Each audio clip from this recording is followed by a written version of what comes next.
Latest chika, nagkakalat ng fake news. Kay Bel Mariano, ayaw pa rin magsitigil kahit may malaking ebidensya na galing kay Miss Garlic at Rofa Gutierrez. Nakakaloka rin ang ibang gumagawa ng issue kay Bel Mariano, no?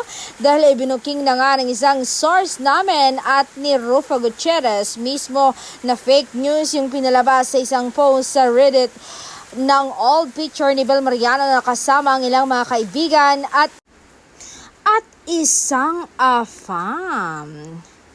Pinapalabas nga itong nagbalitang ito na ang Abante ay mali raw ang kanilang bali-balita.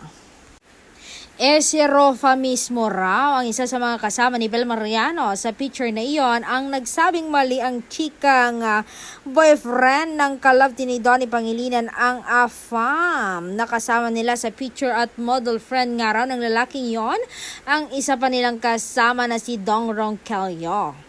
Actually, pati nga si Garlic Garcia ng View, nakasama rin nila sa picture, ay nagsabing the whole time na magkakasama sila sa The Edition Hotel sa Tokyo, ay sila ni Rupa ang kausap ni Bel at hindi yung afam.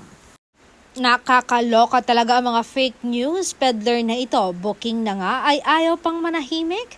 Pero ano nga ba ang intensyon ng mga nagkakalat noon at ayaw nilang tantanan si Bel sa isyong may afam na boyfriend?